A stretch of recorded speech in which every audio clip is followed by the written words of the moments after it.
Good morning, children. Good morning. And good morning, big children. Because we're all children of God, right? Yeah.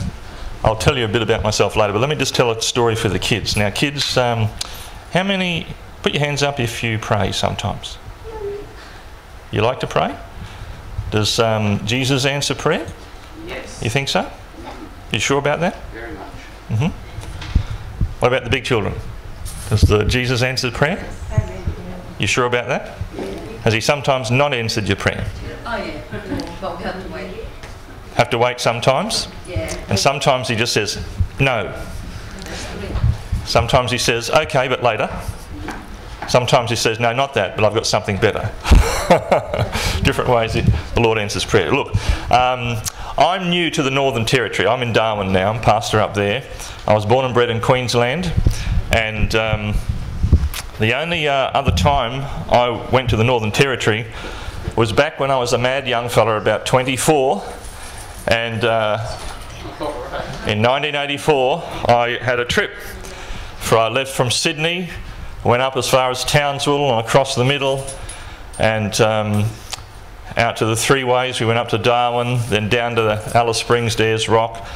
And then it was dirt road back in that days. So I was going to ride my road bike down to Coober Pedy and all that, but I think it was dirt all the way down to Port Augusta.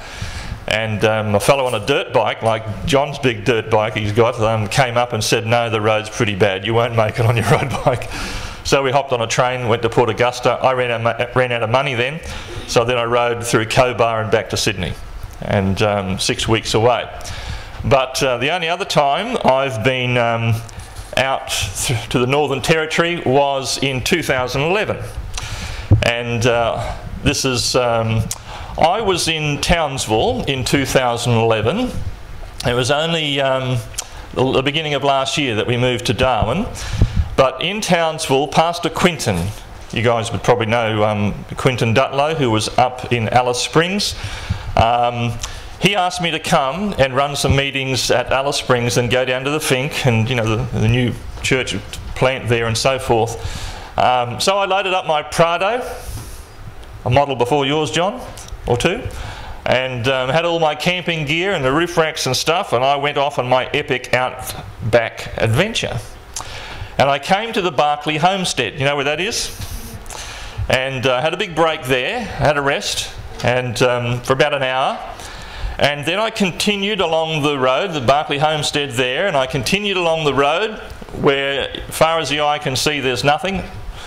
Much the same in outback South Australia as well.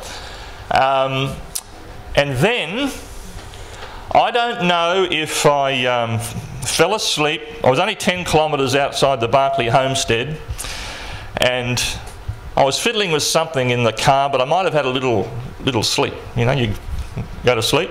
Next thing I know, I had all four wheels off on the left-hand side of the road in the dirt. It was quite a bit of a slope down and so forth. And I thought I saw a culvert ahead. And I realised if I don't get back on the bitumen, I'm a goner if I hit this dip in the dirt and so forth. And so I tried to bring the car back. I was doing 115. It was on cruise control. It hadn't disengaged. And when I came back and I hit the bitumen, it grabbed that bitumen, it shot. I knew I was a goner. I was a goner. So I remember what I did. I cried out, Lord, help me.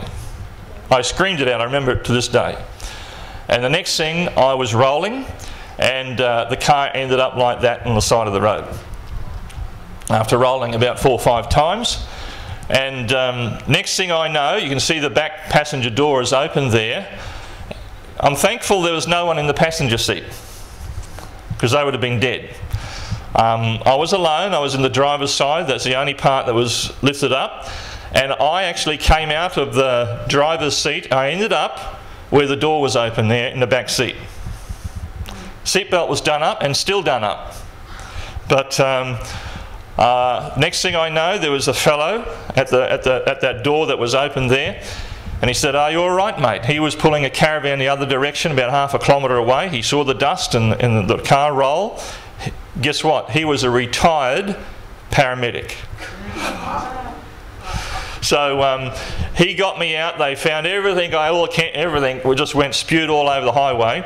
And he found my mattress. He put me on my mattress. He put his knee behind my back in case I had back injury. Before he got me out of the car, he asked if I could move my toes, my fingers, you know, that kind of thing. I had a bang my eye up, big hematoma on my eye, a cut over here so I couldn't see too well. And so he got me out. There was a truck driver coming the same direction I was going. He stopped. They helped me out of the car, laid me down there, put a neck brace on, covered my swollen eye.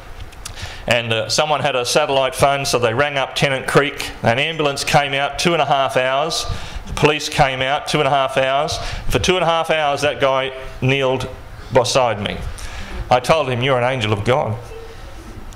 You know, looking after me like he did, because I was no broken bones, but I was sore and sorry.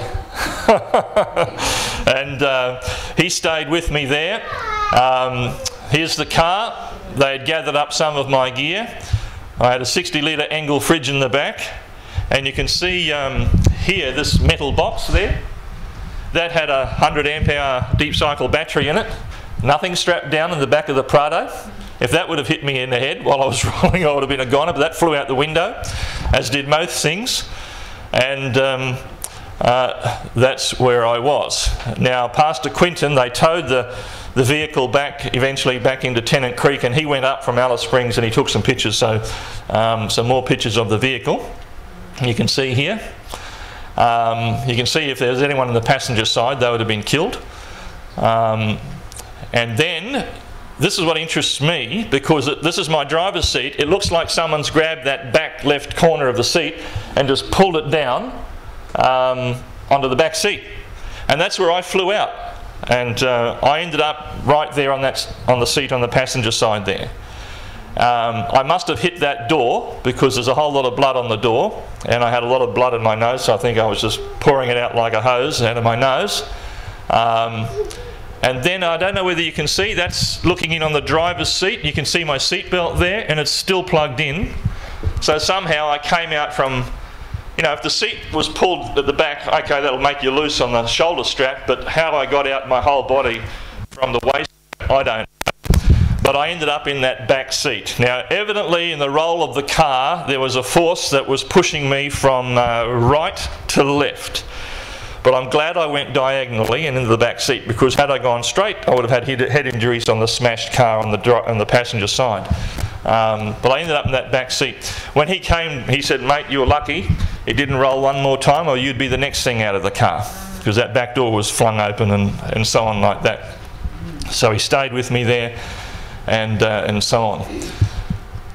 Well, they took me by ambulance down into Tennant Creek Hospital. And I should have told them to take a photo, because, you know, I told the guy when I was on the side of the road, grab my camera wherever you find it and take photos of everything. So he found my camera somewhere on the highway. It still worked. They took photos of everything. And then when I got to the hospital, I should have told him, take a photo before you clean me up. Then I could have shown you a real mess. But they cleaned up my face a bit here. They took me there, they gave me some x-rays, and they said, "You're a very lucky boy. No fractures, no breaks, nothing. Just a few bruises and a couple of cuts." But yeah, my eye didn't look too good there, and they cleaned me up a bit. Then the next day they thought, well, you've had a fair whack to your head. Maybe you should have a few scans down at Alice Springs. So they put me on the Royal Flying Doctor Service. Now, it was fun. I flew down there. There were two other Indigenous girls that came down with me. Difficult birth or something, and anyway, so we flew down and we got into the Alice Springs Hospital. They checked me over. They said, "You've had enough radiation. We won't give you any more scans. You look like a lucky boy. We'll let you go." So the next afternoon I was out, and then I went to Pastor Quinton's place, and the next day I was playing Uno with the kids. And I felt very fortunate.